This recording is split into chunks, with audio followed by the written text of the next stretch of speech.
The year is 30 BC Alexandria.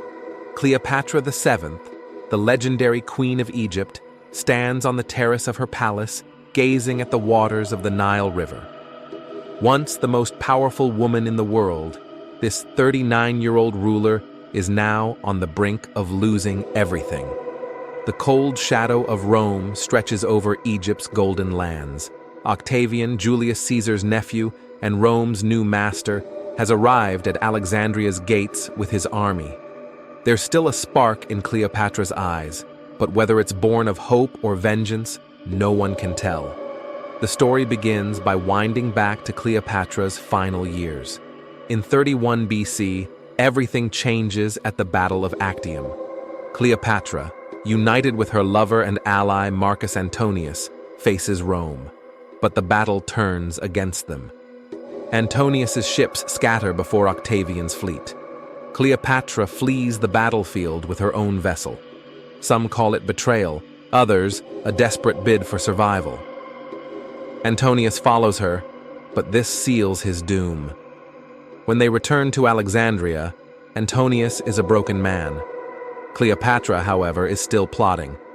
In her palace, she holds secret meetings with her servants, Charmian and Iris. Rather than surrender to Rome, she is determined to write her own ending. She sends a message to Antonius. "I am dead." This lie drives him to rush to the palace in a frenzy.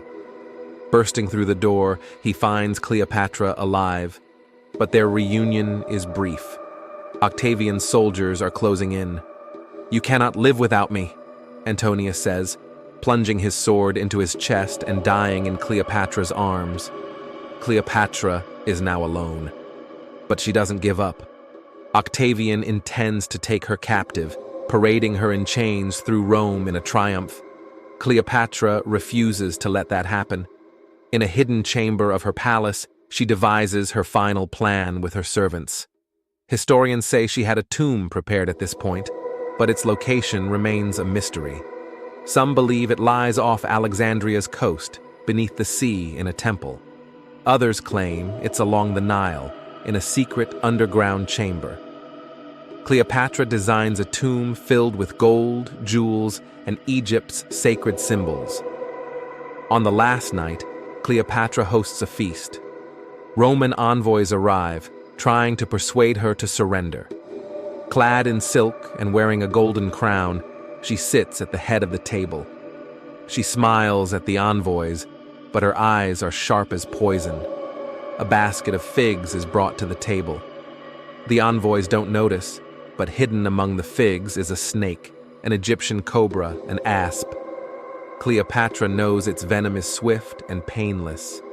When Octavian's soldiers storm the palace, they are too late.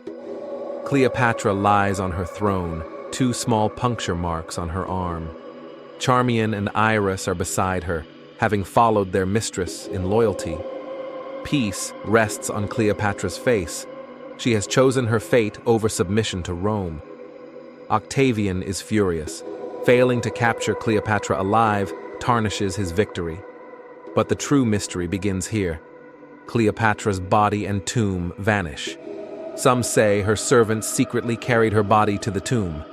Others believe Octavian found and destroyed it. The truth remains hidden. Cleopatra's death marks the end of Egypt's independence. Rome seizes Alexandria, but Cleopatra's story is never forgotten. Her tomb is still sought after. In the 21st century, archaeologists have uncovered sunken ruins off Alexandria's coast, but Cleopatra's trace has yet to be found. Perhaps one day, the silent waters of the Nile will reveal this secret.